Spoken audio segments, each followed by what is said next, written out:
Nous avons démarré l'année avec Méliès, enfin pas exactement avec Méliès, mais du moins avec un portrait du XVIIIe siècle alternatif. Nous avons continué donc avec l'abbé Méliès, qui lui est ultra en tout.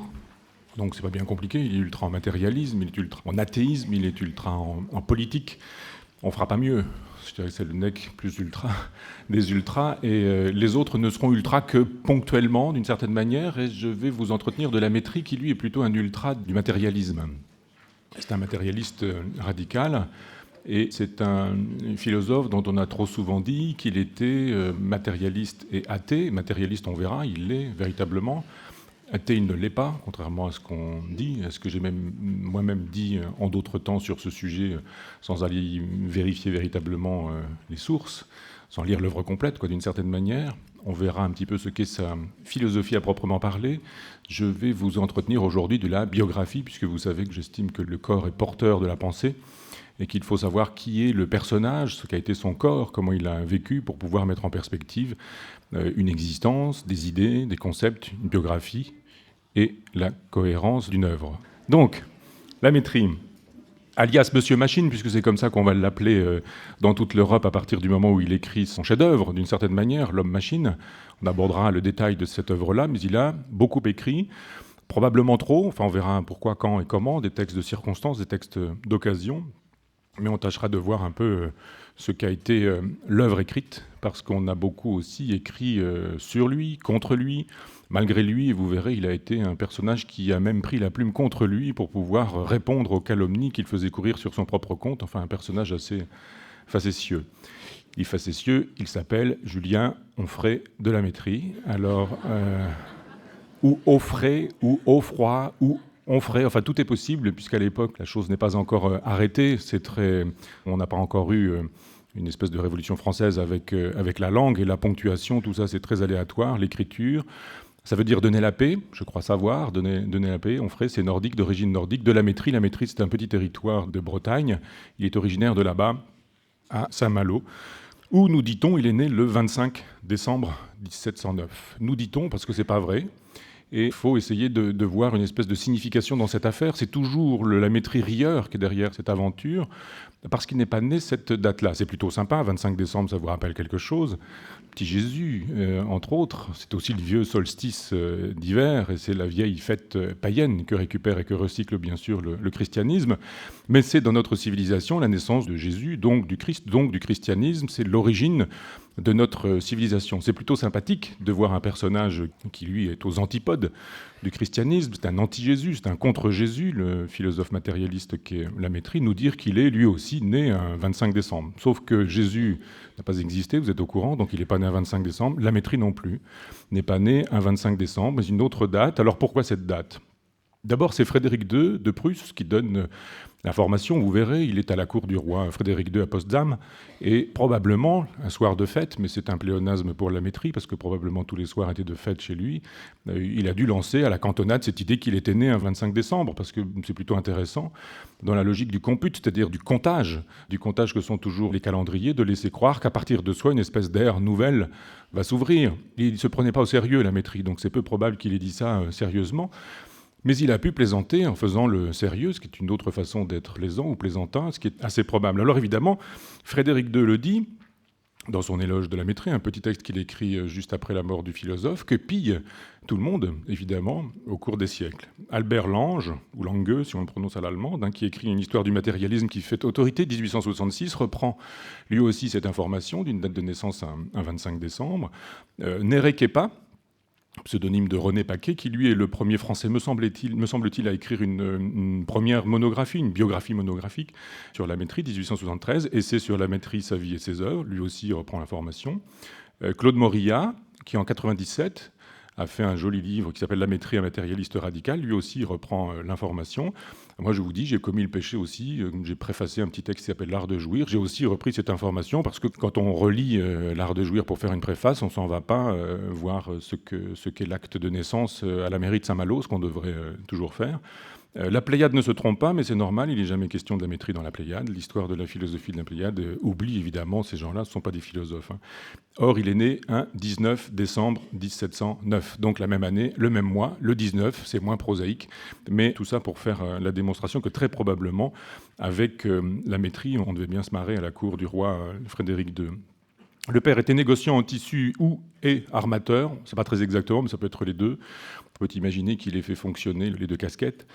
Et sa mère est herboriste. Alors, cette facétie, évidemment, elle est intéressante parce que c'est la plaisanterie, bien sûr, mais que peut signifier cette plaisanterie? Quel sens philosophique peut-elle avoir?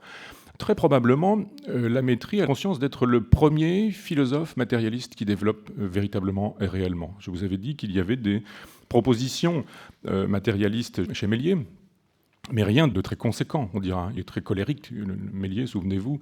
Il est dans la colère, donc tout y passe, puis il passe d'un sujet à l'autre, et sans forcément rentrer dans le détail de ce que pourrait être une véritable pensée matérialiste.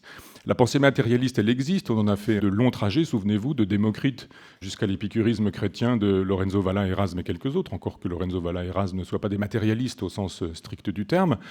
Mais il y a une vieille théorie classique de l'atome et de l'atomisme épicurien, et c'est une nouvelle proposition matérialiste qui nous est faite à partir de cette période-là. On ne va pas retrouver les atomes, les particules, le clinamen, enfin toute la théorie que vous connaissez un peu. On en a parlé donc d'Épicure. Ça se retrouve pas très précisément chez la métrie, pas plus chez les autres. C'est-à-dire qu'on invente un nouveau matérialisme. On dira que c'est un matérialisme français qui se trouve ici proposé pour la première fois. Et d'une certaine manière, il mérite bien de le croire, enfin de croire en rigolant et en passant qu'on pourrait compter à partir de sa date de naissance et qu'il serait un nouveau messie, le genre de messie des causes matérialistes. Alors, pour entrer un petit peu dans la biographie, entrer et rapidement en même temps pour arriver un petit peu à l'essentiel du personnage, la métrie étudiant, c'est quoi? Des études à Coutances, à Caen, ici même chez les Jésuites, à Paris un petit peu plus tard, au collège du Plessis. On croit savoir qu'il a été marqué par la religion à cette époque-là, et qu'il aurait été, un tant soit peu janséniste, qu'il aurait même brillé en écrivant un joli texte sur ce sujet. Il n'y a pas de trace nulle part de ce texte, et pas de trace non plus du texte chez d'autres individus qui auraient pu dire l'avoir lu, l'avoir entendu en lecture ou je ne sais quoi. Donc c'est une hypothèse en l'air. Il n'a pas dit de toute façon le rester longtemps, et s'il l'a été, c'est peut-être probablement pour une espèce de jeu rhétorique dans lequel il brillait, dit-on à l'époque. Il était un brillant élève, comme on dit. La maîtrise médecin, donc. Il obtient très vite son bonnet de médecin à Reims. Alors, ça peut se faire à Paris, mais à l'époque, on peut aussi aller à Reims, parce qu'à l'époque, on achète son bonnet de médecin, enfin, on achète le jury, quoi, pour le dire autrement. Aujourd'hui, c'est plus du tout comme ça. Et il faut payer, il faut rincer beaucoup les gens du jury, les membres du jury. Et ça coûte très cher, le bonnet de médecin à Paris. À Reims, c'est plus facile et c'est moins long. Les agapes sont plus courtes, donc il est sacré médecin, on dira, à Reims. Il est inscrit un petit peu plus tard à Saint-Malo en août 1734 sur le registre de médecine, mais il ne pratique pas tout de suite et s'en va à Leyde où il voudrait se perfectionner. En Hollande, il part pour 2 ans où il traduit Herman Boerhaave, qui est un personnage important, une grande célébrité de la médecine à l'époque, une célébrité européenne. On parle d'Hippocrate de la Hollande. C'est un personnage qui a beaucoup travaillé les questions de iatromécanique et autre chose. Enfin, c'est un personnage aussi facétieux. Je n'ai retrouvé qu'une anecdote, enfin, je ne l'ai retrouvé qu'une fois, donc il faudrait tout de même recouper pour être sûr qu'elle existe véritablement, mais le personnage lui aussi semble assez facétieux. Puisque quand Boerhaave meurt, il dit qu'il laisse sa somme de travail sur la médecine, qu'il a fait une véritable somme. On imagine que quelqu'un qui fait une espèce de confession publique en disant « voilà ce que j'ai trouvé, voilà ce que je sais, je fais une synthèse générale », il fait un ouvrage avec une somptueuse reliure, et à l'intérieur, ce sont des pages blanches. Le livre ne contient que des pages blanches. Et une phrase assez laconique, il dit « tenez-vous la tête fraîche, les pieds au chaud, le ventre libre, et moquez-vous des médecins ». Voilà la synthèse du travail de toute une existence de médecin. La maîtrise consacre l'essentiel de son temps à populariser la médecine de cet homme, puisque en peu de temps, 3 ans, entre 1739 et 1741, il publie 5 ouvrages pour populariser la médecine de cet individu, théorie médicale, et il retourne quelque temps plus tard à Saint-Malo, où il exerce pendant 8 ans. Quelque temps plus tard, il devient médecin particulier auprès du duc de Gramont, médecin chirurgien des gardes françaises, et connaît les champs de bataille. C'est pas inintéressant parce qu'il va y connaître une expérience, je vous en parler dans 2 secondes, mais on le retrouve à Dettingen, à Fontenoy et au siège de Fribourg, où il expérimente la chirurgie des combats, la médecine des combats. Enfin, quand on est sur un champ de bataille, à l'évidence, on a une théorie du monde, une vision du monde, en plus d'une anthropologie, qui est évidemment induite par ce qu'on voit sur le champ de bataille.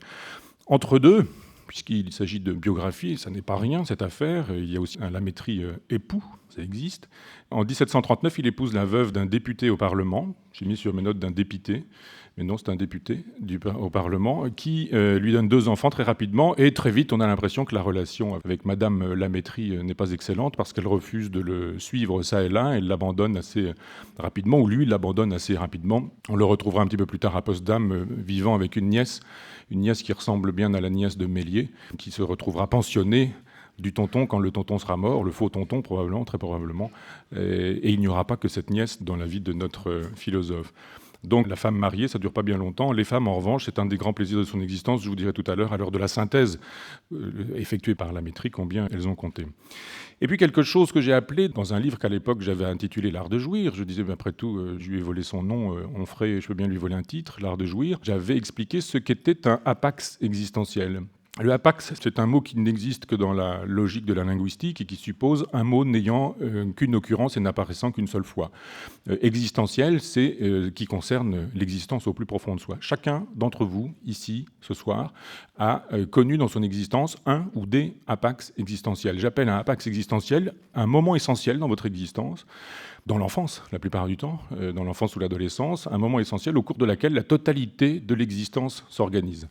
Alors, ça peut être le traumatisme des Freudiens, c'est le choix originaire de Sartre dans la psychanalyse existentielle. Enfin, c'est un moment lourd dans l'existence de chacun, au cours de laquelle s'organise d'une certaine manière sa vision du monde. C'est pas grand-chose de la biographie de Lamétrie, de la biographie des philosophes anciens. Et évidemment, si on entre dans le détail des philosophes de l'Antiquité, c'est difficile parce qu'on a très peu conservé d'informations sur le quotidien des philosophes.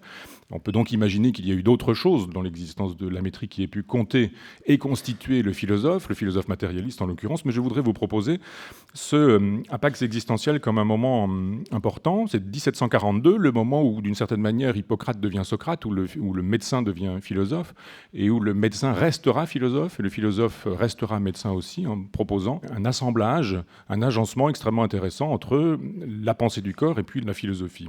Il a tout simplement une syncope au siège de Fribourg, enfin une fièvre chaude, dit-on. Je me suis renseigné auprès de mon vieux médecin de famille pour savoir ce que c'était que ces fièvres chaudes, à quoi ça pouvait correspondre. C'est pas très exactement, il n'a pas su me dire, mais vous verrez au moment de la mort de Lamétrie qu'on peut probablement mettre en perspective ce moment de cette existence et puis la fin du personnage. On peut imaginer qu'il y a là quelque chose comme un éventuel problème cardiaque. Enfin, je donne l'hypothèse au médecin et puis j'attends vos réponses. Qu'est-ce qu'il expérimente dans cette affaire ? Eh bien, il expérimente philosophiquement le monisme, c'est-à-dire le fait qu'il n'y a qu'une seule matière, qu'il n'y a pas 2 matières, qu'on n'est pas dans une logique dualiste, donc c'est pas la logique du christianisme, du platonisme, du pythagorisme, enfin la logique officielle, qui suppose qu'il y aurait une substance pensante, pour le dire dans le vocabulaire de Descartes, et puis une substance étendue, c'est-à-dire le corps d'un côté, mortel, incarné évidemment, dans le temps, situé dans le temps, créé, susceptible de souffrir, de vieillir, puis de disparaître un jour et de disparaître définitivement éternellement, et puis de l'autre côté, une âme qui, elle, serait, vous connaissez l'histoire, une portion de Dieu posée dans le corps de l'homme, une portion qui rend possible d'une certaine manière le contact avec le divin, et cette portion-là, elle est éternelle, immortelle, incréée, etc. Ça, c'est la position dominante à l'époque, c'est la position de l'Église à l'époque, c'est toujours la position de l'Église aujourd'hui. Lui expérimente qu'il y a une relation extrêmement intime entre l'âme et le corps. Il ne s'agit pas de dire que l'âme n'existe pas. Il donne des détails sur sa définition de l'âme, mais l'âme est matérielle. L'âme est l'une des modalités de la matière. C'est de la matière, d'une certaine manière, mais considérée d'un certain point de vue. Cette vérité du matérialisme, cette vérité philosophique du matérialisme, il l'expérimente donc physiquement, charnellement, et il va finir par écrire cet ouvrage dont je vous parlais tout à l'heure, l'ouvrage majeur, l'ouvrage cardinal, l'homme-machine, avec une phrase qui synthétise cet ouvrage et une phrase qui synthétise l'œuvre complète. Il dit « Il n'y a qu'une seule substance diversement modifiée. Il n'existe qu'une seule substance diversement modifiée. » Qu'une seule substance, c'est la matière. Il considère effectivement que la totalité du monde, c'est une même matière, et on verra ça chez tous les matérialistes, c'est une même matière, c'est-à-dire ce qui constitue le cosmos, ce qui constitue votre corps, votre chair, ce qui constitue votre âme, ce qui constitue la chair des animaux, ce qui fait les plantes, ce qui fait la géologie, minéralogie, etc. Tout ça, c'est la même matière. C'est une seule matière. Et diversement modifié, ça veut dire quoi? Ça veut dire que les modifications, ce sont des agencements de cette matière, et en fonction des agencements, vous obtiendrez plutôt un philosophe qu'un singe bonobo, plutôt une fleur qu'une comète, et ce sont ces agencements-là qui effectivement font la diversité du monde. Il y a donc une diversité du monde, mais dans les agencements, alors qu'il y a une unité du monde dans la matière même de ce réel.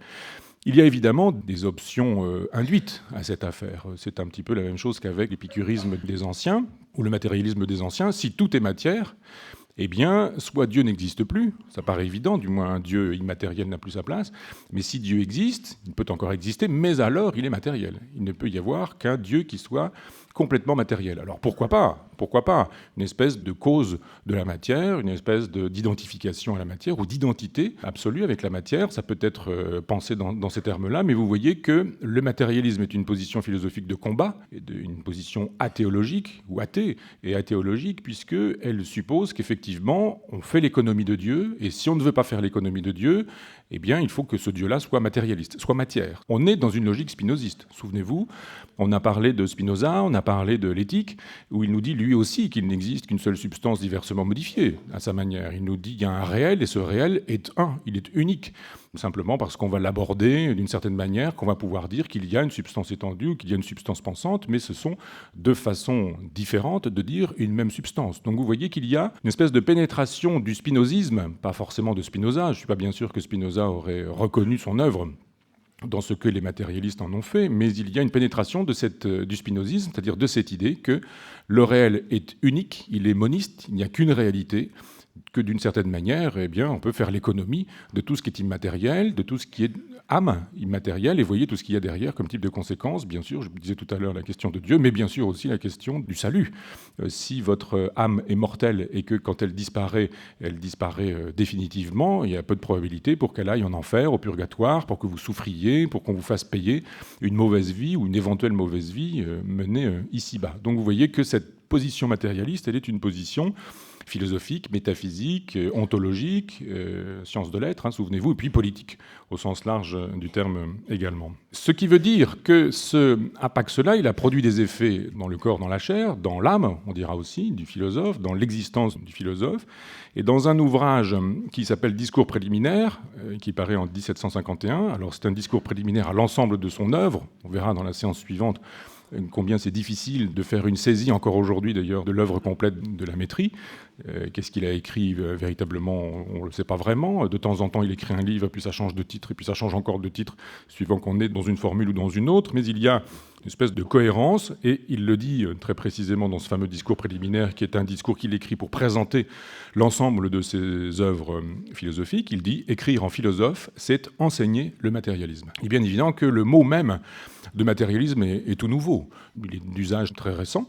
Je vous disais qu'un Méliès, par exemple, constituait la pensée du matérialisme moderne, mais il y a un matérialisme qui sera la totalité du matérialisme du XVIIIe, parce que tout le monde lira la Métrie, Helvétius, D'Holbach, etc., ils sont tous postérieurs, tout le monde lira la Métrie, et cette philosophie matérialiste, qui pour lui est un pléonasme, un philosophe c'est un matérialiste, et un matérialiste ça peut être aussi un philosophe, cette philosophie-là, elle émerge véritablement à cette période-là dans l'histoire de la pensée, c'est-à-dire première moitié du XVIIIe siècle. Il fait une théorie du corps en nous disant que le corps pense. On a déjà vu ça bien sûr chez Montaigne.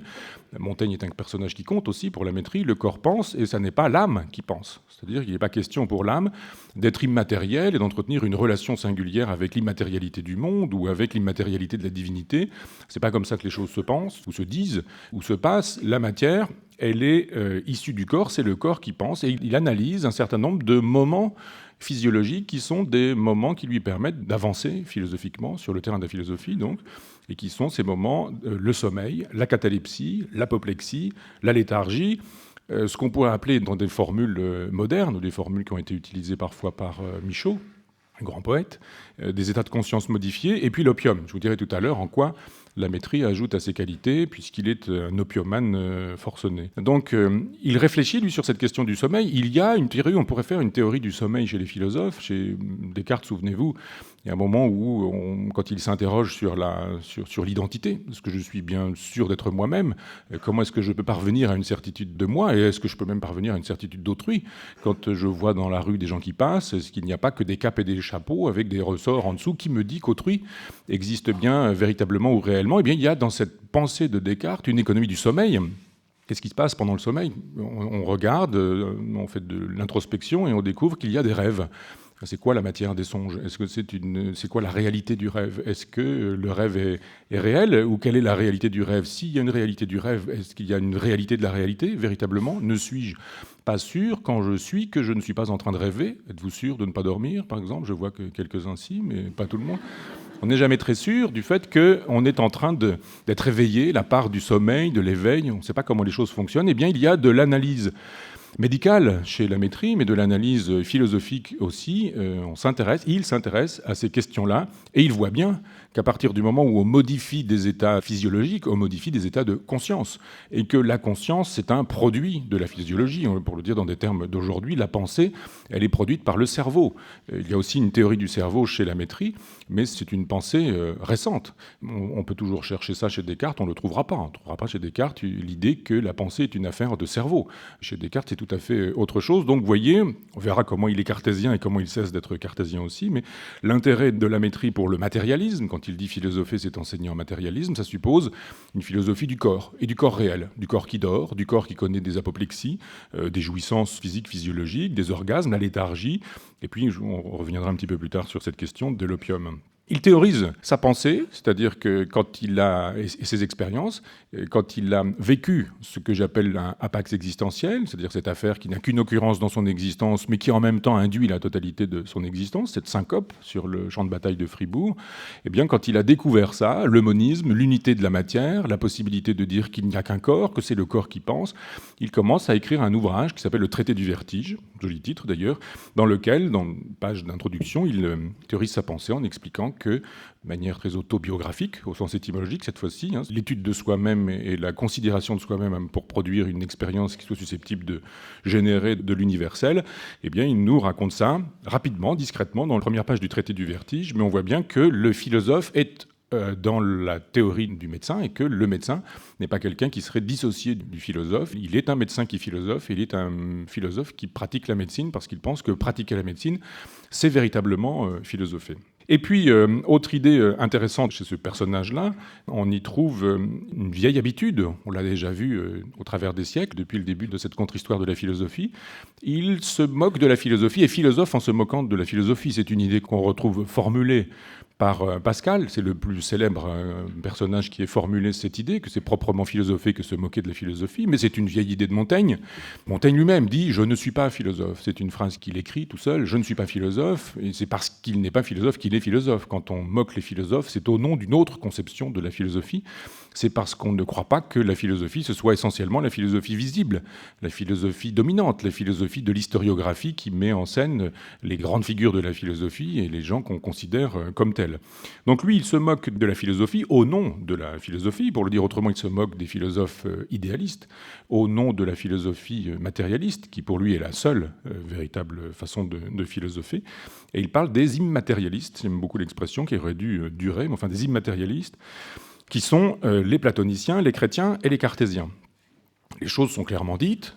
C'est un personnage qui ne mâche pas ses mots, Lamétrie, et qui clairement désigne ses ennemis. Ça lui vaut d'ailleurs un nombre considérable d'ennemis, évidemment, c'est comme ça que ça fonctionne. Et il voit comment les platoniciens démarrent, comment avec les platoniciens, on a une pensée qui, elle, va générer le christianisme. La formule de Nietzsche, vous la connaissez, je vous l'ai déjà dite, le christianisme, c'est un platonisme à l'usage des pauvres. Eh bien, c'est une idée qu'il voit à l'œuvre. Et puis, il ajoute aussi Descartes, ce qu'on a peu dit, que finalement, c'était trois façons différentes, mais assez semblables, Platon, le Christ et Descartes, devant d'à peu près la même soupe, philosophique, métaphysique, intellectuelle, idéologique, etc. Donc il s'oppose à ces individus-là, au nom, bien sûr, et vous voyez notre contre-histoire réapparaître, au nom d'une autre tradition philosophique, qui est celle d'Épicure, de Montaigne et de Gassendi. Contre les idées de Platon, évidemment, la matière d'Épicure, contre l'idéal ascétique de Platon, c'est-à-dire la célébration de la douleur, de la souffrance, de la haine de soi, de la haine du corps, des désirs, des passions, des pulsions, des femmes, etc. Enfin, tout ce qu'on trouve dans Platon et dans le christianisme, bien sûr, et bien jouer plutôt la théorie des désirs et des plaisirs. On retrouve ça chez un Montaigne qui est un chrétien épicurien, joli oxymore, jolie contradiction apparemment dans les termes, mais façon singulière aussi de faire surgir une pensée particulière. C'est une pensée particulière qu'on oublie en tant que telle. Lorenzo Valla, Érasme, Montaigne et quelques autres, une partie du XVIIe siècle. On peut être chrétien et hédoniste. C'est le cas de Montaigne qui nous dit qu'on n'est pas obligé, quand on est chrétien, de se faire du mal en permanence pour gagner son paradis, c'est-à-dire de gâcher sa vie ici-bas pour gagner son au-delà. Donc Épicure, Montaigne, bien sûr, contre Platon et le christianisme, et puis Descartes, qui, lui, nous dit aussi, avec son langage nouveau, avec cette façon nouvelle de mettre des nouveaux emballages et des nouveaux rubans sur un vieux contenu, Descartes nous dit la même chose que le christianisme. Substance étendue, substance pensante, c'est la même chose que le corps, c'est la même chose que l'âme. D'une certaine manière, on a beau jeu de laisser croire qu'il en va d'une... Nous espérons que vous avez apprécié cet aperçu. Pour continuer à écouter ce livre audio sur Google Play Livres, utilisez le lien dans la description de la vidéo.